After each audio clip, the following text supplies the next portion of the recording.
Bonjour tout le monde. Dans cette vidéo, je vais essayer de traiter l'exercice numéro 7 du laboratoire numéro 4, qui consiste en l'écriture d'un programme qui va calculer la remise d'un montant saisi à partir du clavier. Et cette remise, elle dépend le taux de la remise, il dépend du montant. À savoir, le magasin ou bien le commerçant va accorder une remise de 5% pour tout achat d'un montant qui est compris entre 100 et 500 dollars et 8% pour des montants au-delà de 500 dollars. Donc on vous demande d'écrire maintenant un programme qui permet de calculer cette remise. Donc on va juste copier le texte. On va aller maintenant sur IntelliJ pour essayer de comprendre, de réaliser ce code. Donc en allant sur IntelliJ, la première chose que je vais faire, je vais coller le code de l'énoncé et je vais commencer par décortiquer les parties de cet énoncé. Donc accorde une remise de 5%, donc j'ai une remise qui peut être de 5%, et cette remise de 5%, elle est accordée uniquement pour un montant qui est compris entre 100 et 500 dollars. J'ai une autre remise de 8% pour au-delà, c'est-à-dire pour des montants qui sont supérieurs à 500 dollars. Donc, je vais juste modifier le clavier comme d'habitude. Donc, supérieur à 500 dollars. Voilà. Donc, ça, c'est l'énoncé. Sur cet énoncé-là, je dois essayer de comprendre quelles sont mes entrées, comme d'habitude. Quelle est ma sortie? L'entrée, c'est le montant. Le montant que l'utilisateur ou bien le client a dépensé dans le magasin. Et la sortie, ça va être, pour notre cas, la sortie, ça va être la remise en argent. Combien de remises je vais appliquer à ce montant? Donc cette remise, elle peut être égale à 0. Quand est-ce qu'elle est égale à 0? Lorsque le montant il est inférieur à 100 dollars, parce qu'il n'a pas été mentionné. Elle peut être égale à 5% du montant. 5% du montant, ça veut dire 0,05 multiplié par le montant. Ou bien elle peut être de 8%, c'est-à-dire 0,08 multiplié par le montant.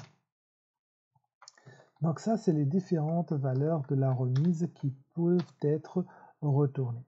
Comme vous l'avez compris, si j'ai plusieurs valeurs, 3 choix possibles, dans ce cas, je dois disposer d'une structure qui permet de me donner 3 possibilités.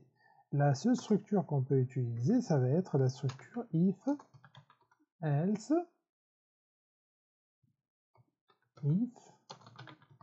voilà.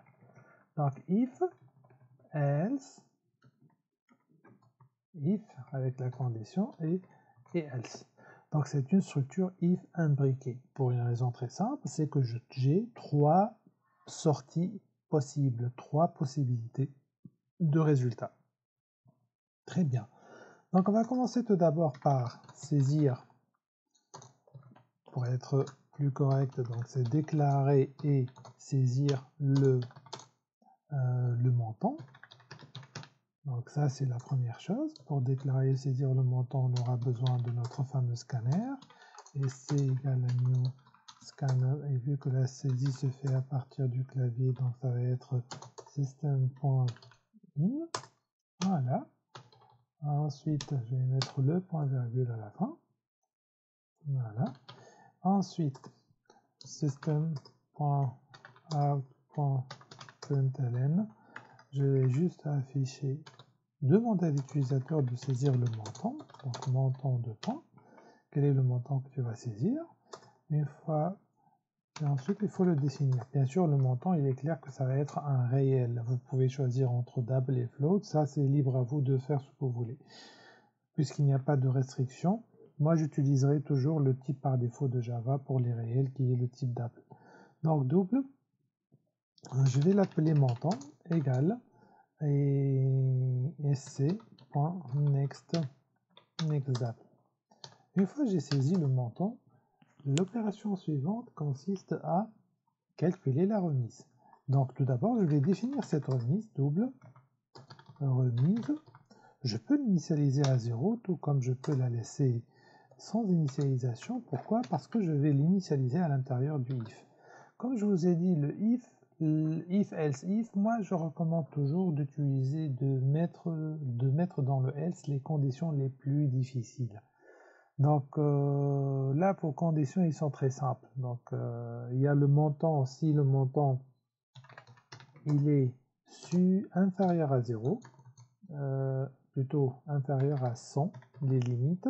Donc si le montant il est inférieur à 100, je sais que la remise dans ce cas, elle est égale à 0. Ok. Par contre, else, if, là vous avez le choix. Vous pouvez mettre compris entre 100 et 500. Et là vous ajoutez la remise. Sinon vous mettez si le montant il est supérieur strictement à 500. Dans ce cas, la remise elle est égale à 0,08 multiplié par le montant.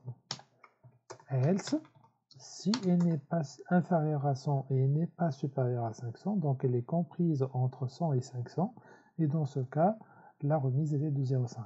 Donc je vais mettre remise égale 0,05 multiplié par le montant. Très bien. L'opération qui reste, c'est juste d'afficher le résultat. Donc system.out.println et vous mettez entre 4 remise égale, vous mettez plus remise. Voilà. Vous avez répondu à l'exercice, très bien. Ça, c'est tout ce qu'il y a à faire pour l'exercice numéro 7, qui est vraiment l'exercice le plus simple de la série. Malgré qu'il est en dernière position, mais il est l'exercice le plus simple. Donc en attendant l'exécution, voilà, on va saisir le montant, on va mettre un montant qui est inférieur à 100, donc on va mettre 50. Là, il me dit que votre remise est de 0, c'est correct. Je vais mettre un montant qui est égal à 200. Là, il va me dire votre remise elle est de 5%, donc 5% de 200, ça fait 10 $. Et si j'exécute avec un montant de 1000, voilà, il va me dire que votre remise elle est de 80%. Je vous remercie pour votre attention et on se voit dans une vidéo prochaine.